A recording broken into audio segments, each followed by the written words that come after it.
A las 7:29 la tendencia es la carta de los exnegociadores de paz Humberto de la Calle y el excomisionado de paz Sergio Jaramillo, en el sentido de considerar un camino abierto a la impunidad la propuesta del expresidente Álvaro Uribe de una amnistía general que el expresidente propuso para corregir los desequilibrios judiciales que se produjeron, según él, después de la firma del acuerdo de paz. Los negociadores dicen que esto llevaría a un daño irreparable a la investigación, a los procesos de juzgamiento de los responsables fundamentales de las violaciones de derechos humanos durante esos años de guerra, y que además iría en contra de los derechos de las víctimas, que tienen a saber la verdad, a gozar de un trato justo y, por supuesto, la reparación. Nos acompaña a esta hora el expresidente Álvaro Uribe. Expresidente, qué gusto tenerlo en Caracol. Buenos días. Doctor Gustavo, muy buenos días a usted, al equipo periodístico que lo acompaña en Caracol y a todos los oyentes. Expresidente, ¿qué opinión le merece la carta de la Calle y de Jaramillo cerrando las puertas, al menos desde su perspectiva, a la posibilidad de esa amnistía general que usted había propuesto? A ver, doctor Gustavo, si me permite hacer una introducción, y con mucho gusto le voy contestando punto a punto de las preocupaciones.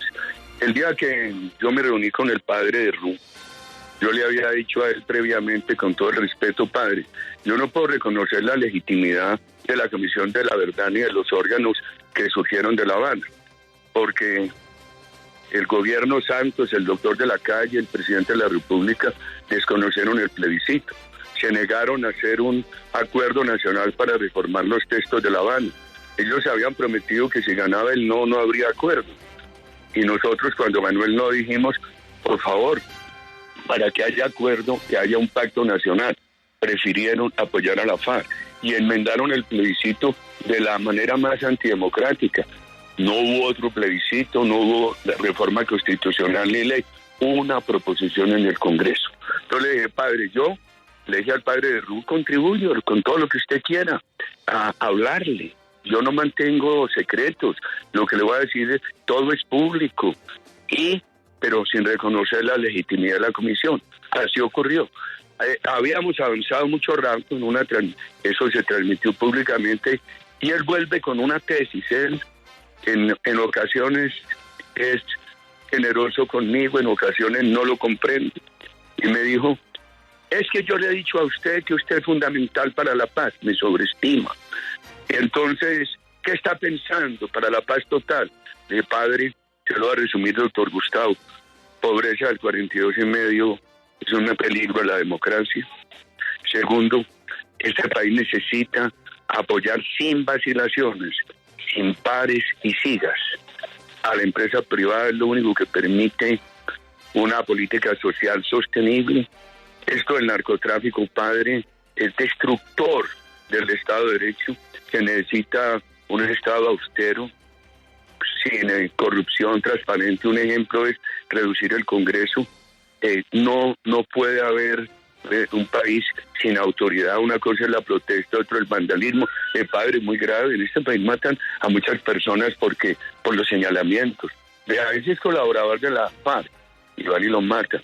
Uribe Paraque, 17 atentados. Padre, finalmente aquí hay un problema de desequilibrio judicial, esto que pasó con la FARC, etcétera. Usted mismo ha luchado mucho por la paz con el ELN, y le dije, padre, por ejemplo, estos señores de la FARC secuestraron niños, los violaron, etcétera. No tienen ni un día de cárcel y tienen todas las libertades políticas. El que se robe una bicicleta lo condena. Así no lo lleven a la cárcel porque la condena es corta, por el solo hecho de estar condenado no lo pueden elegir. Padre, hay que corregir eso. Esa es la historia, Gustavo. Pregunte lo que desee, lo que tenga bien preguntar. Expresidente, ellos sugieren que en el marco del derecho internacional de carácter humanitario, en lo que tiene que ver con resolución de conflictos, las amnistías generales están mandadas a recoger. Lo que se impone es el respeto total a los acuerdos que un gobierno firma en este sentido, y que tarde o temprano ese tipo de caminos de amnistía general terminan hundiéndose y generando más problemas de los que supuestamente iban a solucionar. A ver, Gustavo, no hablemos de amnistía general. Hablemos de amnistía como una palabra fuerte para generar un debate nacional y buscar una solución. Pero entonces hablemos de otro tema. Primero, a la FARC le dieron una amnistía total, un indulto total. Entonces ellos dicen que no es verdad que les hayan dado indulto. ¿Cómo que no? O amnistía. Si por delitos atroces como violación de niños no pagan un día de cárcel desde que reconozcan el delito, que es lo que hacía FARC, ¿cómo no van a reconocer lo que hacían? Y además tienen todas las libertades políticas.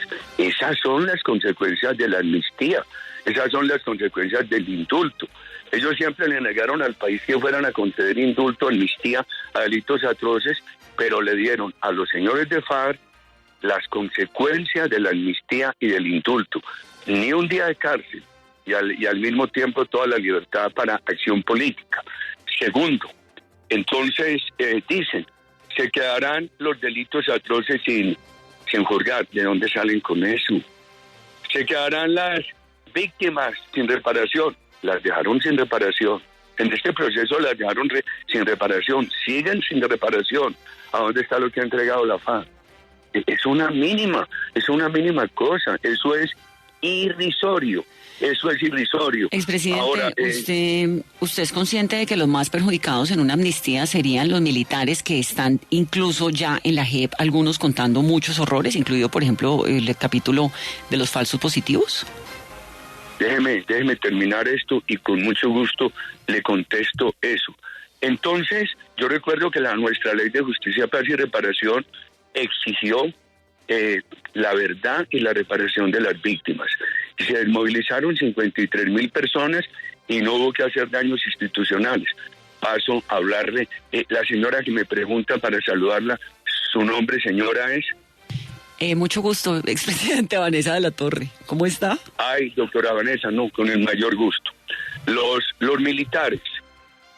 Mire, primero, en el gobierno nuestro nunca hubo impunidad a los militares. Segundo, yo los defiendo, los quiero. Defiendo las Fuerzas Armadas de Colombia porque han sido democráticas. Las Fuerzas Armadas de Colombia no son el ejército de Videla en Argentina o de Pinochet en Chile o aquellos ejércitos dictatoriales de Centroamérica, como aquellos que tumbaron al presidente Arbenz en Guatemala. Nuestras Fuerzas Armadas han sido democráticas, no han estado al servicio de dictaduras y quienes han cometido errores han sido severamente castigados. ¿Por qué no estoy de acuerdo con la JEP? Porque les dan un señuelo. Yo creo que al final del gobierno nuestro había 1.800 militares presos. Y una de las cosas que yo he buscado es que aquellos que lleven 5 años de pérdida de la libertad, con unos requisitos, digan la verdad, hagan un esfuerzo para reparar las víctimas, etcétera, puedan quedar en libertad condicional. Eso lo presenté muchas veces como senador. ¿Cuál es el problema de la JEP? Pero la JEP tiene varios problemas. Primero, impuesta por un grupo históricamente enemigo de nuestras Fuerzas Armadas, la FARC, por quienes ideológicamente los han apoyado. Segundo, un gran número de magistrados confesamente de esa orientación política. Ahí no hay imparcialidad frente a las Fuerzas Armadas. El señuelo de la libertad para reconocer delitos, ¿qué problema está produciendo? Hombre, el problema que está produciendo es que muchos militares, por mantener su libertad, los van a obligar a reconocer delitos no cometidos. Si la FARC reconoce un delito, reconoce lo que debía hacer. Un militar que reconozca un delito está reconociendo lo que no debió hacer en su deber ser. Entonces, a mí me parece que lo que quieren es, con una justicia parcializada, además espuria, porque nació de un golpe de Estado a la democracia, el desconocimiento del plebiscito, lo que quieren es amañar la verdad y decir, en Colombia había una política sistemática de asesinato de falsos positivos. A mí me parece muy grave eso. Y nosotros, no de ahora, desde hace mucho rato hemos venido pidiendo esa reforma a la JEP, que por lo menos salgan de allí las Fuerzas Armadas, que las juzgue un tribunal independiente. Y eso no he encontrado acomodo. Entonces dije, si esto no tiene respaldo político, entonces busquemos un equilibrio. pero no solamente frente a los militares, busquemos un equilibrio con los colombianos del común. ¿Cómo así? Que el colombiano del común que se robó la bicicleta, ni siquiera le dan una oportunidad para que no reincida y pueda ejercer sus libertades políticas y esa oportunidad. En cambio a la FARC le perdonan. Todos los delitos atroces le dan elegibilidad política. Yo creo que ese es un privilegio muy dañino. Doctora Vanessa, piense qué va a pasar con el ELN. Piense que en la misma Comisión de la Verdad hay personas que señalan al Clan del Golfo como paramilitares. Y ese señalamiento es un reconocimiento muy grave. Que llegará en algún momento a que alguien diga aquí que también tienen que negociar con ellos. O sea que aquí le dieron un privilegio a la FARC que hace mucho daño. ¿Usted cree que el ELN va a transigir por menos cuando de pronto exigen más que la FARC? O sea que aquí también hay que tener visión. Por eso lo que yo le hablo al padre de Ru es en el contexto de lo que me pregunta es qué se puede hacer para avanzar hacia la paz total. Y yo le hablo de esos 6 puntos, el primero de los cuales es la lucha contra la pobreza, acelerarla, y el 6º es corregir ese desequilibrio judicial. Por supuesto, estos señores que menciona el doctor Gustavo también hablan de la Corte Penal Internacional, tema al cual nos podemos referir. Expresidente, yo creo que es una discusión larga y queríamos conocer simplemente su opinión, pero antes de despedirnos me gustaría preguntarle si Oscar Iván Zuluaga es su candidato. Gustavo, hombre, yo tengo mucha preocupación por el tema de la política social. El presidente Duque encontró mal la economía. Con las decisiones que tomó como la baja de impuestos, la economía se recuperó mucho en el 19, la afectó la pandemia, se venía recuperando, la frenó el paro, ahora se está recuperando. Se debió ampliar la política social en agosto del año pasado, no se hizo. Lo que se hizo fue bueno, pero quedó pequeño frente al reto. Después vino una propuesta de reforma tributaria muy grave que hizo mucho daño. Y esta que es sana, que no afecta a la empresa privada, que es un esfuerzo sin afectar la confianza de inversión en Colombia, está muy demorada. Hombre, yo sí creo que el partido que es el partido de gobierno tiene que decir, bueno, que saquen rápidamente esta ampliación de política social. Antes de que hablemos de política, de electoral. En ese momento, con la política social en ampliación, esperamos que la apruebe rápidamente el Congreso. Estamos muy tardos en el tema, pues los propios candidatos se fijarán las reglas, a ver cómo hay un candidato y qué pueden hacer, qué puede hacer ese candidato en una coalición.